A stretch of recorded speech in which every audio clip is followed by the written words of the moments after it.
ဗီဒီယိုလေးကိုကြည့်နေတယ်မမဝိုင်ရဲ့တဲတုံးလေးတွေကိုလည်းမမဝိုင်ကဒီသွားတိုက်တဲ့ blind box တွေကိုမဲဖောက်ပေးမယ်ပန်းပန်းနဲ့တုံတုံရေသွားတိုက်ဖို့ချိန်ရောက်ပြီလာသွားတိုက်မယ်မိုးသား ဟဲတုံတိုက်ဟဲလာသွားတိုက်မယ်မိုးသား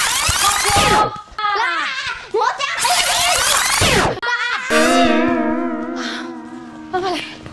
သွားတိုက်ဖို့တခါပြောရတာနော်တိုင်ရင်လုံးကိုလေဘောလုံးခွင်းလုံးပပြေးနေရတယ်ဟာဝါသွားတိုက်တယ်စက်နဲ့တိုက်တယ်သွားတိုက်တယ်အတော်ပဲသူတို့လိုလိုက်တော့အော်နေကြမလို့တော့သူတို့ထိုးထည့်ပေးလိုက်ရင်သူကသူစက်ကပုတ်သွားလိမ့်မယ်ကျန်တဲ့ကိစ္စမမဝိုင်ကိစ္စမဟုတ်တော့ဘူးအဲ့ဒါကမှ blind box ပုံစံဆိုတော့ပန်းပန်းနဲ့တုံတုံရင် blind box ဖောက်မယ် blind box ဟုတ်တယ် blind box ဟိုတယောက်ကိုတချို့ blind box ဖောက်ချင်လားဖောက်မယ် Okay ဖောက်မယ်ဆိုရင်လားပန်းပန်းလဲကြိုက်တာရွေး Okay I don't know what you do တောင်စုဟာကောင်းဆုံးဟာတောင်စုကတော့သူ့ဘယ်သူပြောလဲမသိဘူးin mini money ကချက်ထားကပတ်တဲ့ချုံ my mother said to choose the best one it's you ထောင်းတော့ထောင်းမယ်တော့ထောင်းတော့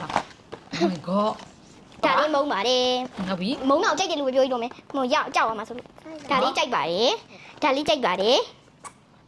ဒါလေးကြိုက်ပါတယ်ဟုတ်တယ်နော်ဟုတ်တယ်ကျန်တဲ့ဟာအကုန်မကြိုက်ဘူးဟုတ်တယ်ဟုတ်တယ်အဖေရှေခုန်နေပါပြီဒါလေးကလေတော်တော်ကိုရောင်းသွားရနော်တဲတုံးလေးတို့ကြိုက်တယ်ဆိုလဲအများဆုံးလာဝယ်ထားကြီးဘာကြောင့်လဲဆိုလေဟိုလေငါဆဲဖာတစ်ဖာမှာ12ခုပါဆဲဖာကိုလေရောက်တာကိုခဏနဲ့ကုန်တာဒါပြန်မှာထားပေးရမကြော်ညာပဲနဲ့ကုန်တာနော်ဆိုင်မှာလေတော့လိုက်တယ် blind box လို့ပြောလိုက်က တ်မလို့မပါဘူးကတ်မပါစိတ်အေးရတယ်ကမ္ဘာစိတ်အေးရတယ်မလေး तू ကစိတ်တွေပါရOh my god မကြည့်နဲ့ဟုတ်တ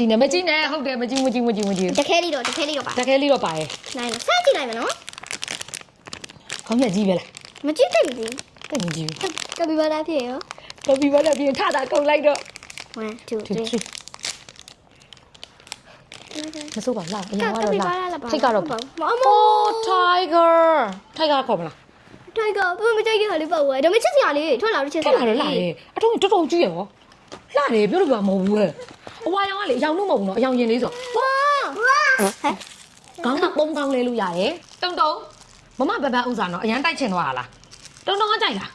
ပပလည်းကြိုက်တယ်ဒါလေးနဲ့ဆိုရင်ထပ်မပြေတော့ဘူးတိုင်အမလီဟုတ်ပါပြီသူ့ဗီဒီယိုလေးကိုကြည့်နေတယ်မမဝိုင်ရဲ့တဲတုံးလေးတွေကိုလည်းမမဝိုင်ကဒီသွားတိုက်တဲ့ blind box တွေကိုမဲဖောက်ပေးမယ်ဒီသွားတိုက်တဲ့ blind box တွေကိုလိုချင်နေဆိုရင်တော့ဒီအပေါ်က i2 flower daily discovery TikTok channel လေးကို follow လုပ်ထားပေးအောင်နော်ဒီဗီဒီယိုလေးရဲ့အောက်မှာ flower လို့လဲ comment ဖို့မမေ့နဲ့အောင်နော်အားလုံးကောင်းကြပါစေ bye bye